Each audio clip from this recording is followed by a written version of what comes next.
Amerikaga viza tayyor. Chipil travel ofisiga xush kelibsiz. Opani ko'ylagini taydan ko'rgan odam yakka o'zim bo'laman. Aka 100% Amerikaga viza chiqadimi? Ishoning, menga ming. Mister Otabek ham Amerikada katta xolasining uyida yurganda yuribdi. Akaga ham o'zim qilib berganman vizani. Yusufxonga ham qilib berganman. Amerikada hammaga o'zim qilib berganman. Qanaqa qilib ketamiz aka? Qo'yag'i eshiting, Meksika orqali ketasiz. Birinchi bo'lib timsohlar orasidan o'tasiz. Timsohning og'zidan kirasiz, endi bilmadim qaydan chiqasiz. Keyin sherlar to'dasidan o'tasiz va Meksika chegarasida qamoqqa tushasiz. 40 yildan keyin Welcome to America. Xavfli emasmi? Ne xurmo somsa yissimi? Alo. Timsoh yeb ketibdi. Bo'l, peshinga chiqaramiz. Umuman xavfli emas. Aka boshqa yo'li yo'qmi? Sochim choqlab ketibdi. Bor, Western Uniondan 5% qilib bo'lib jo'natamiz. Bo'lmaydi. Oxirgi 5% o'tmasa, keyin yuraman 5% ga Amerikaga bo'lib. Ko'chada ham ofis qilasanmi, mashinik. Arajoy bola. Amerikaga viza kerakmi? Aka ishonchlimish qilib. Yes, of course. Butun Samarqandliklarga o'zim viza qilib berganman. Donald Trampga ham o'zim viza qilib berganman. Tramp amerikalik-ku. Urgitsan-ku, bratishka.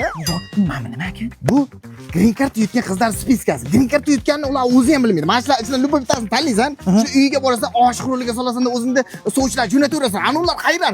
Ana qizga uylanasan, ana qiz to'y kuni meni green carddan bordi sen. Voy, rostdan o'zing ichingdagi hayron qolib, ertasi kuni birga ichib ketaverasan. Masala hal. Bo'lmaydi, keyin nima Amerikaga borib ajrashib ketamanmi? Yaxshi ko'rmayman. Nima bo'lmaydi, sendan kattalar shu yo'lda qilgan, ey! Shoshilda ish bor ekanmi? Bugun bo'shagan ishim-ku. Aeroportdaman. Hozir uchib ketardim. Просто viza o'xshamayapti-da. Jahongir, siz mashhur odamsiz, hamma taniydi. Siz pasportga kirib ko'rishga harakat qildingizmi? Sizga shundoq ham viza beradi. Yo'q, bo'lmasa shunaqa qilaman. Ish qilib o'zi meni kutishyapti bu yoqda. Sizni rosa so'rashyapti. Kelasizmi ochilishga deb. Adresimiz 3003 Avenue, Brooklyn, New York. O'zimizni milliy brend pizzamiz, ya'ni shu xuddi O'zbekistondagi mazali, halol bo'lgani uchun juda ham ko'p o'zbeklarimiz kelishyapti. Hamma xursand. Jurasa ham поддержка qilishyapti.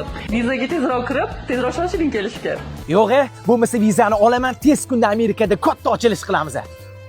O'zimizni milliy brendni qo'llab-quvvatlash vaqti keldi do'stlar. Bu milliy brendimizni butun dunyoga tanitish meni bitta o'zimning qo'limdan kelmaydi. Birgalikda harakat qilishimiz kerak. Shuning uchun mana shu videoga like bosib, videoni Amerikadagi do'stlaringizga jo'natib qo'yinglar va kommentariyaga O'zbek Silo deb qo'yinglar. Chunki Sarvola pizza Amerikada.